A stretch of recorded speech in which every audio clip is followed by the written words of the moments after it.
Si tu m'as donné ta vie, je te donne la mienne. Dans le froid de la nuit, mon cœur t'appartient.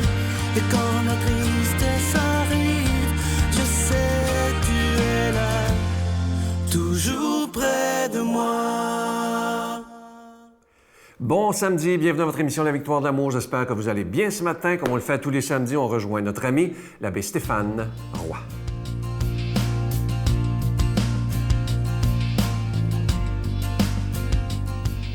Bonjour, bon samedi.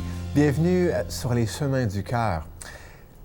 La semaine passée, tu te rappelles, on parlait de « Tu as du prix aux yeux de Dieu » et des prophètes qui prennent conscience, non pas de leur talent, mais de la dignité fondamentale de ce qu'ils étaient comme êtres humains. Et c'était un grand « wow » à travers les psaumes, un grand « wow ». Qu'est-ce que l'être humain pour que tu penses à lui? Toi, l'Éternel, l'infini, toi, l'insaisissable, nous ne pourrions faire le tour de ton mystère à travers tous les mots que nous pouvons nommer et dire. Qu'est-ce que toi qui penses à moi? Cette petite bébite qui marche sur notre rue et qui parfois, hein? Et voilà.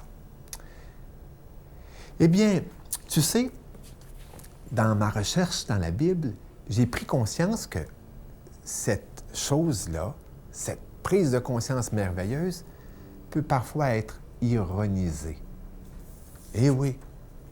Et elle est ironisée par nul autre qu'un homme souffrant, Job. Job souffre, tu sais. Et dans sa souffrance, dans ta souffrance, il se pose la question, mais qu'est-ce que j'ai fait, bon sang? Et il va ironiser justement sur qu'est-ce que l'homme? Écoute bien ça. Qu'est-ce donc l'homme pour que tu en fasses grand cas? Pour fixer sur lui ton attention, pour l'inspecter chaque matin. Là, on voit l'ironie, là. C'est plus l'émerveillement. C'est, il prend la phrase puis il dit « Hey, cesse de me scruter à tout instant, le temps que j'avale ma salive. Si j'ai péché contre toi, qu'est-ce que je t'ai fait? » L'observateur attentif de l'homme. Et là, il va dire « Pourquoi m'as-tu pris pour cible? Pourquoi te suis-je à charge? » Tu vois, cette grande prise de conscience de la semaine passée où l'être humain s'émerveille, eh bien, de cette attention de Dieu, du mystère qu'il porte, du mystère caché dans notre cœur, de notre communion avec Dieu, la souffrance, parfois, peut nous amener à en douter, à ironiser la foi, notre dignité, Dieu et son regard sur nous. Et malgré toute l'ironie de Job, ce que je trouve extraordinaire, c'est qu'à travers ce qu'il dit, la Bible l'a retenu et il va dire une chose merveilleuse. Nous sommes la cible de Dieu, pas négativement, positivement. Et si ton cœur était la cible du regard de Dieu?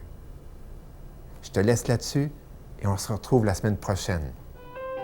Notre Père qui es aux cieux, que ton nom soit sanctifié, que ton règne vienne, que ta volonté soit faite sur la terre comme au ciel. Donne-nous aujourd'hui notre pain de ce jour. Pardonne-nous nos offenses comme nous pardonnons à ceux qui nous ont offensés. Ne nous laisse pas entrer en tentation, mais délivre-nous du mal, car c'est à toi qu'appartient le règne, la puissance et la gloire pour les siècles des siècles. Amen.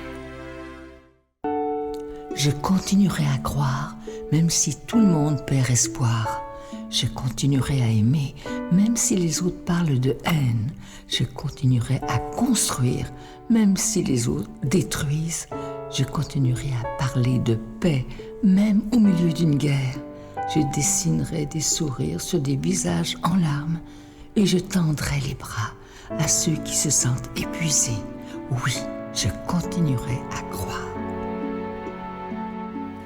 Je suis tellement content de vous présenter ce beau cadeau du mois de juillet. Il est vraiment très, très beau. Il a été fait sur mesure pour la victoire de l'amour. Il s'agit du pendentif de l'Ange gardien. Il est plaqué nickel argenté et il est serti d'un beau petit diamant synthétique qui est de la couleur bleu saphir. Il est déjà béni et la chaîne, vous allez être content, elle est déjà incluse. Je vous rappelle que vous le recevrez avec un don de 25 $, excusez-vous les deux, avec un don de 40 $. Je me permets de vous demander votre aide au niveau financier, au niveau de la victoire de l'amour. Vous savez que, comme je vous disais dernièrement, le mois de juin a été assez difficile. Alors, merci de faire ce que vous pouvez pour aider la victoire de l'amour afin qu'on puisse continuer d'annoncer la parole de Dieu par la télévision depuis déjà 25 ans. Je vous donne l'adresse, la victoire de l'amour, case postale 120, succursale Boucherville à Boucherville, J4B 5E6, je vous la redonne, la victoire de l'amour, case postale 120, succursale Boucherville à Boucherville, J4B 5E6, également par téléphone, par carte de crédit du lundi au vendredi de 8h30 à 16h30 dans le 514-523-4433,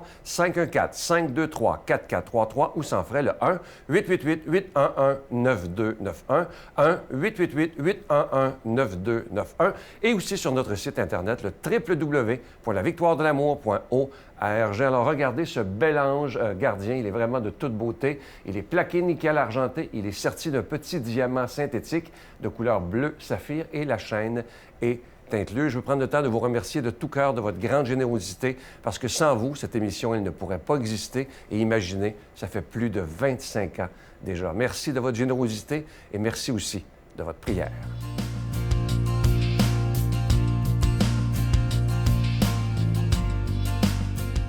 Mon Dieu, donnez-moi la sérénité d'accepter les choses que je ne peux changer, le courage de changer les choses que je peux et la sagesse d'en connaître la différence.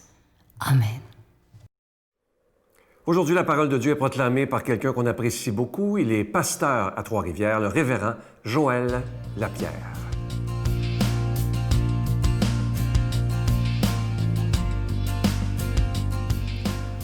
Bonjour à tous, je vous invite à prendre votre Bible et aller avec moi dans l'Évangile de Matthieu, le chapitre 9, et y découvrir un texte qui moi-même, j'ai lu pendant des années, et je vous avoue, c'est vraiment cette semaine que j'ai pu l'apprécier et pleinement le comprendre, et je vous partage mes découvertes, les réflexions que ça m'a apportées et qui, j'espère, vous feront du bien aujourd'hui, qu'il encouragera votre âme dans la bonne direction. Et donc, je vous lis ces quelques paroles dans Matthieu, chapitre 9, versets 14 à 17, qui vont comme suit. Les disciples de Jean-Baptiste s'approchèrent de Jésus en disant, « Pourquoi tes disciples ne jeûnent-ils pas?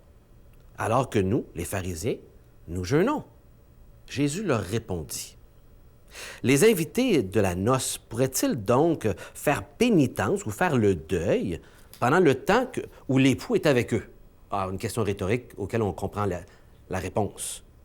Mais un temps viendra où l'époux leur sera enlevé, et alors il jeûnera. Et là, on comprend ici qu'il fait allusion ici à sa vie, et qu'un jour, il va partir, il sera crucifié, rejeté, et il y aura un temps pour vivre un certain deuil.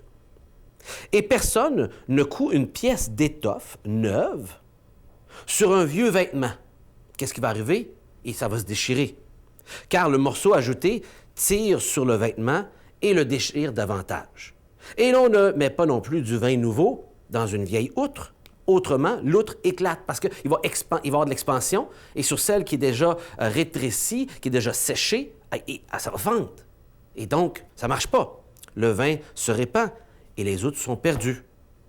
Mais on met du nouveau vin dans des outres neuves et le tout se conserve. Qu'est-ce qu'il veut dire par là? Jésus aime bien utiliser des paraboles, des analogies, des illustrations comme celle-ci pour passer une vérité. Et la première, c'est celle de la joie d'être avec Jésus. Il dit, c'est pas le temps qu'il fasse le jeûne, en plus que ce n'était pas des choses qui étaient dans la loi de Dieu, c'est des jeûnes humains qui étaient là, religieux. Et Jésus dit, c'est pas le temps de faire ça. Jésus, le Messie, attendu depuis tous les temps, annoncé depuis des centaines d'années, est enfin avec eux. C'est l'époux, et on jeûnerait, on aurait une face d'enterrement. Ben voyons donc, Jésus est là. Quel plaisir d'être avec Jésus. Et un plaisir qu'on peut avoir aujourd'hui, chers amis, de connaître Jésus, le Messie tant attendu, envoyé pour nous. Et donc, il parle de cette joie en premier. Puis deuxièmement, Il parle de ce jeûne qui ce serait comme de mettre une pièce de tissu sur un linge qui est déjà étiré, mais un autre qui n'est pas étiré, évidemment, ça va se briser. À quoi fait-il allusion ici exactement? L'illustration de drap neuf rappelle que Jésus est venu apporter une réparation spirituelle complète et non du rapiessage. On parle d'un nouveau et d'ancien. Jésus est venu remplacer l'ancienne alliance par la nouvelle alliance. Le royaume de Dieu arrive avec Jésus. Et on ne pourra pas mettre les vieilles pratiques religieuses qui étaient rendues tellement vieilles qu'il s'était ajouté des pratiques et des traditions qui maintenant écrasaient la bonne nouvelle. Il dit, on ne pourra pas rapiécer tout ça ensemble. Jésus amène une nouvelle alliance, un nouveau départ, et elle ne peut être rapiécée avec l'ancienne alliance. Ça ne marche pas ensemble. Et ce que ça fait quand on tente de prendre la vieille religion, qu'on tente de prendre des vieilles œuvres, des vieilles traditions, de coller ça à le nouvel évangile, c'est de l'insatisfaction, c'est de l'irritation, parce que ça ne marche pas ensemble, les amis. C'est pas pour rien qu'on s'est débarrassé de Jésus. Il était dérangeant parce qu'il amenait un renouveau qui ne pouvait pas se marier avec l'ancien. Il fallait abandonner l'ancien pour se marier avec le nouveau. La vérité que Jésus apportait avec l'Évangile. Il n'est pas question ici de greffer cette nouvelle vie sur une manière de vivre du passé. Ce mélange ne peut que résulter de négatives choses. Il faut un nouveau départ avec Jésus.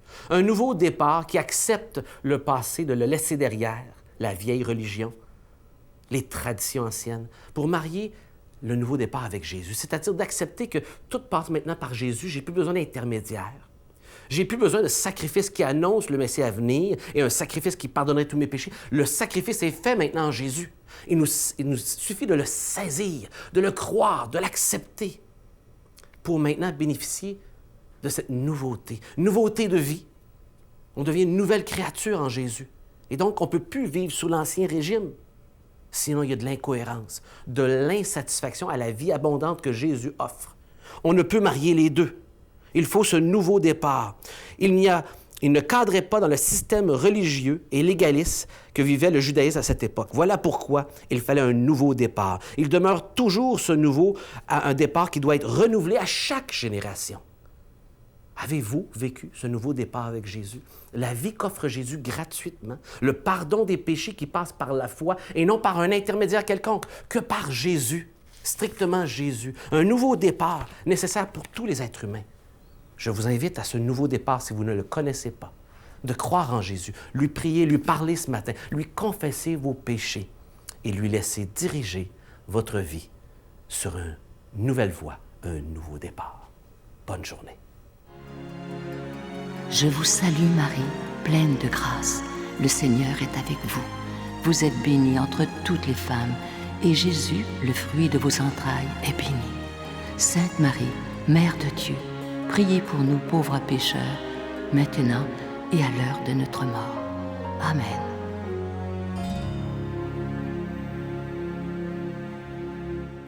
Je vous invite vraiment à ne pas manquer l'émission de ce dimanche. Rencontre avec beaucoup de joie un jeune papa, un jeune père de famille, Alex Deschênes, qui est très impliqué au niveau de la foi. Alex, lorsqu'il était plus jeune, il était pris dans une addiction épouvantable de la pornographie. Il s'en est sorti. Et aujourd'hui, il donne des conférences aux jeunes et aux moins jeunes, mais surtout aux plus jeunes, parce que vous savez qu'on est dans une société présentement d'hypersexualisation et beaucoup de jeunes sont complètement perdus. Alors lui essaie de les aider à leur apprendre c'est quoi la vraie sexualité, c'est quoi l'amour. Et vous allez voir dans son discours, il est intéressant comme ça se peut pas. Alors ne manquez pas ça ce dimanche, comme toujours à 5h30 le matin, à 12h30 et à l'heure qui vous convient sur notre site Internet. Je vous souhaite la plus belle des journées et je vous attends avec beaucoup de joie demain. Bye! Au sens où ce que ça fait la pornographie, c'est que notre regard devient... on finit par déshabiller tout le monde qu'on voit. Les Tu filles, disais que tu tombais en amour 20 fois par jour, là? Mais à peu près. Même que mes notes chutaient, j'ai toujours été excellent à l'école, mais là, j'étais constamment déconcentré en classe parce que je faisais que m'imaginer un monde fantaisiste de sexualité.